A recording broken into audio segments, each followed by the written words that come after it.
안녕하세요. 새 정부 기간에, 그러니까 앞으로 5년 안에 국가가, 한국의 경제가 매우 어려워질 걸로 전망이 되고 있습니다. 사실상 그 부채 폭탄이 앞으로의 5년 기간 안에 터질 거라는 거죠. 왜 그러냐? 이미 지금 현재 가계부채가 1900조죠. 정부 부채가 1100조, 기업 부채가 1000조인 상황이죠. 더 이상 부채를 내기 어려운 상황이라는 거죠. 근데 새로운 정부가 가계대출 총량 관리제를 느슨하게 할 걸로 보여지죠. 대출을 더 완화할 기조를 내보이고 있습니다. 물론 신규 대출자 그리고 연결적 대출 부담을 완화할 걸로 지금 시장에서는 기대하고 있죠. 물론 DSR이 DSR을 폐지하거나 되게 많이 누그러뜨리거나 이런 건 현실적으로 어려울 수 있죠. 근데 기조를 분명히 바꿀 수 있다는 건 사실이죠. 원래 7월 1일자로 1억 원 이상을 DSR 적용하기로 한 걸 미룰 수 있죠. 미룰 수 있다는 거죠. 또한 각종 정부의 정책으로 대출을 좀 더 풀 수도 있는 거죠. 이렇게 되면 부채로 인한 빚폭탄이 2022년부터 2027년 윤정부 기간 안에 터지는 것 거의 확실시 된다라는 거죠. 부동산 또한 마찬가지라는 거죠. 부동산이 문재인 정부 기간 지금까지 계속 너무 많이 급등해 있죠. 서울 아파트의 평균 가격이 한때 6억이던 게 지금 12억이다라고 얘기하니까 말이 안 되는 거죠. 안 오른 아파트들 있을 거고 오른 아파트들 있을 거고 이러면 실제로 사람들이 피부로 느끼는 건 3배, 4배 오른 수준이라고 얘기할 거라는 거죠.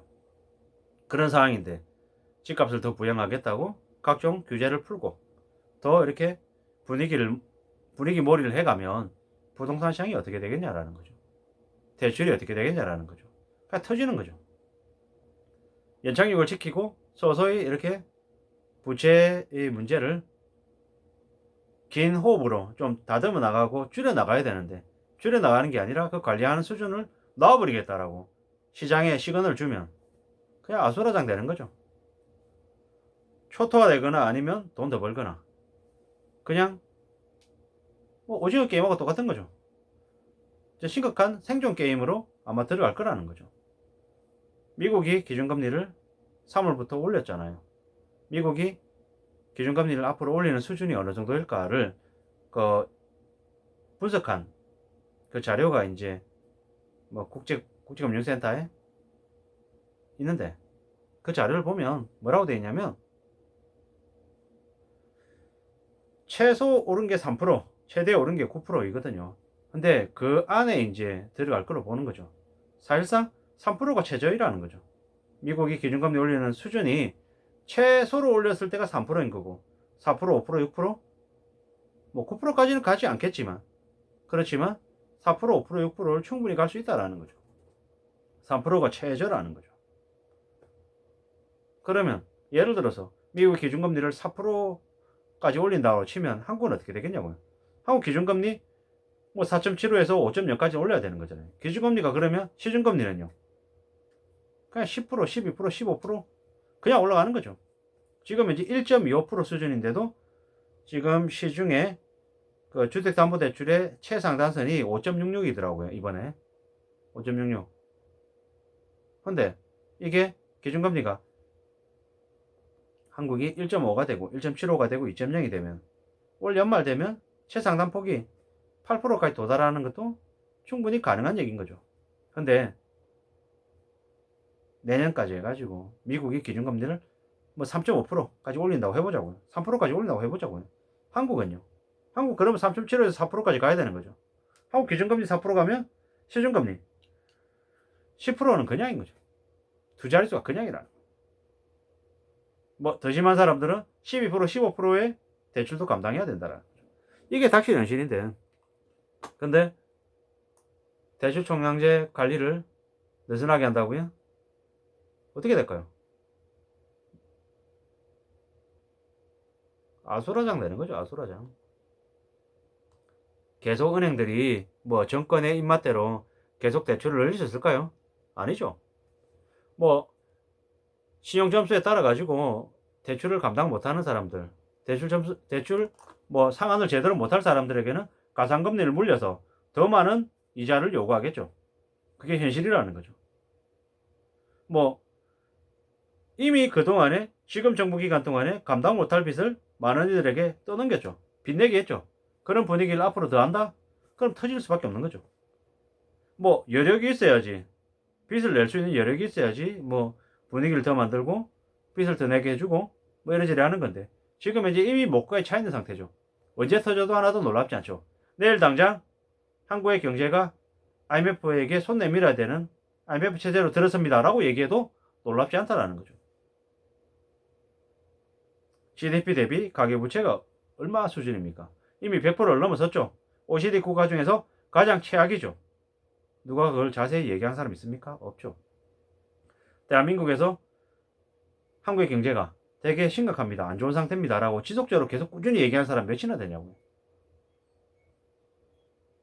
뭐 언론에 나와서 경제 전문가처럼 애널리스트인 것처럼 얘기하는 인간들 대부분 다 인기팔이하고 자기 책팔이하고 뭐 국민들에게 제대로 된 정보를 알려주는 게 아니라 그럴싸하게 얘기하면서 복잡하게 얘기하고 그냥 자기를 알리기 위한 용도 외에는 아닌 것 같은 거죠. 무수히 많은 사람들이 이미 지금 현재 빚의 무게 때문에 짓눌려 살고 있죠. 빚의 굴레를 못 벗어날 것 같죠. 그게 현실인데 새 정부가 부채를 더 늘려주고 빚을 더 낼 수 있는 분위기로 만든다라는 건 사실상 한국의 경제를 지옥 상태로 몰고 간다라는 거죠. 빚진 사람들은 인생이 거의 끝났다라고 봐야 되는 거죠. 그렇게 되든지 말든지 새로운 정부는 관심 없죠. 어차피 개돼지들이 자기 수준을 넘어서서 무리하게 빚진 사람들이 망하는 건 당연하다. 그들 책임이다. 정부에서 누가 빚내라고 했냐? 누가 집 사라고 목을 졸라가지고 강제로 도장 찍었냐? 이렇게 나올 거라는 거죠. 앞으로 무리하게 대출 낸 이들은 대출 때문에 상상을 초월하는 경제적인 충격을 겪을 거다라는 거죠. 이웃나라 일본 얘기를 자꾸 말씀을 드리는데요. 이웃나라 일본에서 친족 간의 살인이 일어나고 묻지마 범죄 혹은 말도 안 되는 짓거리들이 계속 일어났던 이유가 뭐냐고요. 경제적인 이유 때문이라는 거죠.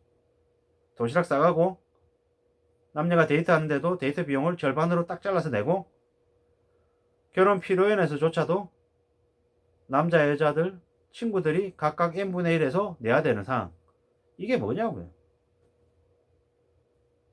한국 사람들의 인식으로는 피로연에 온 손님들한테 어떻게 돈을 내라고 얘기하냐라고 하지만 일본에서는 그런 상황에서조차 n분의 1에서 내라고 얘기하죠. 그러면 상대방들이 그래 내야지. 내가 먹었으니까 내가 먹은 거 내가 내야지. 라는 인식이 있다라는 거죠. 식당에서 밥을 먹고 남은 반찬을 싸가는 것도 당연하게 생각하고 중고 물품을 사서 입는 것도 되게 당연하게 생각하는 거죠.